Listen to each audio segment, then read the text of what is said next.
Alright, guys, we're back. I'm hoping all 15 of you are tuning in. Um, Tonight we're going to get into black holes. I'm going to try to make this a little bit more exciting. I don't know what, like, sort of theatrics I would need or, like, what kind of personality would be required.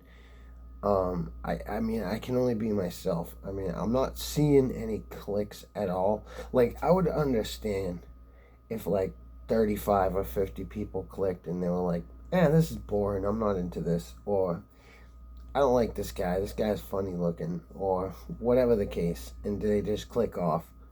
Um, but I'm not even getting like oh sure, I'll try that, so it's weird because I did one video and I got like 400 or whatever plus views, which was cool.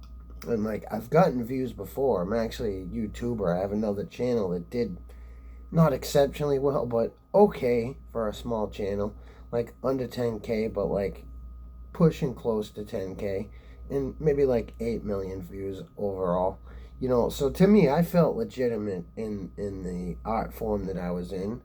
And then I would also reach out to a lot of other YouTubers too, and they know me. They just know me through my moniker on YouTube, which is Sunsy.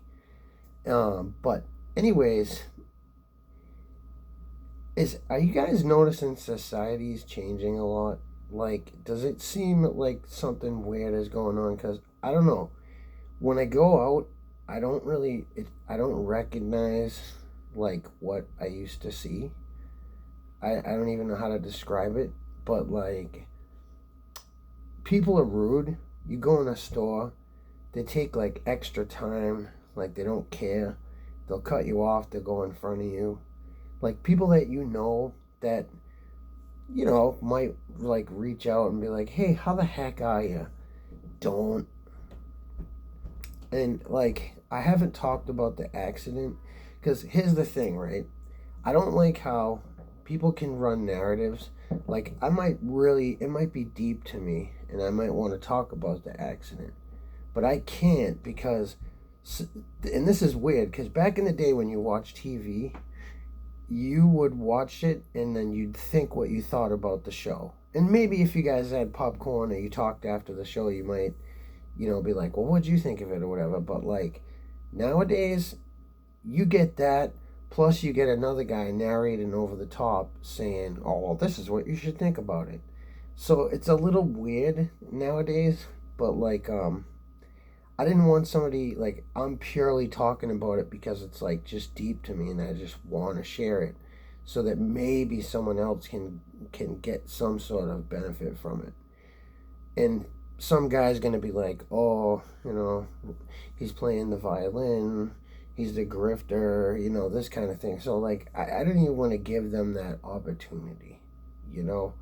But like let's put it this way, it was the heaviest thing that ever happened to me. So if I end up talking about it, don't blame me because it's a huge enough thing in my life that like I should talk about it. And it's totally fine to talk to just anybody about it because you know what, you'll find wonderful good people and they'll be spotty like here, there, and everywhere. They're not necessarily the ones you'd think or the ones you expect or the ones you hope. You'll find good people just here, there, and everywhere. So I'm too old to be afraid to express something if I want to express it. But regarding the black hole thing, see, with collapse star, if it's small, what you're going to get is a really hot radiation, all right? And it's intense. And the spaghettification happens outside before you even get in. As they get bigger, you get cooler and cooler radiation because the wavelengths are longer. The short ones rip everything apart. The long ones are a little cooler. Your microwave, your infrareds, this kind of thing. So like something like Sagittarius A is 4.3 million solar masses.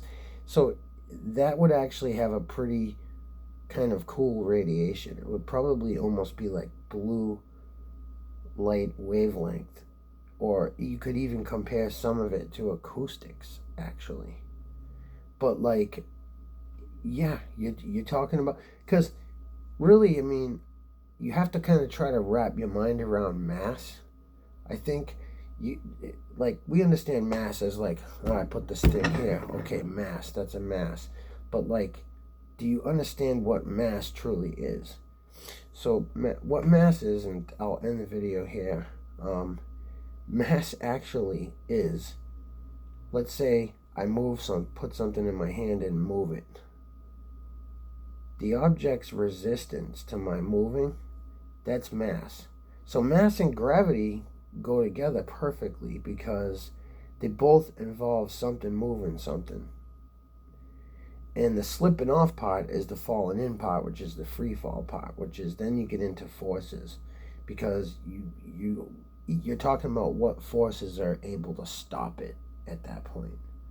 So things go kind of backwards. You end up on a time world line in on a gravity fall. And really, the only thing that's there to stop you is whatever's in the environment. So you're going to get a 9.8 meters squared fall, and that's where I bridge off from the mathematicians, because, I'm not a good mathematician. I know a little bit about the science. I know a little bit about, like, what they look like, things like that. But I don't really get into the math yet. I understand there's like differential geometry, curved space. They have tensor calculus. They have like what's called a Riemann-Ricci scalar, and then they have the metric tensor. And these are all parts in the Lagrangian. These are all parts of like understanding the field equations and just how like fluxes and flux flows move when you have energy, momentum, and stress in a resistance to some movement.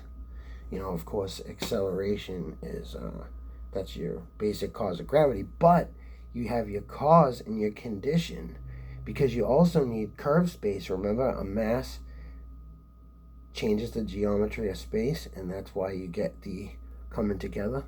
Like, two skateboarders enter opposite sides of the pool and they both end up together at the bottom. See you on the next one.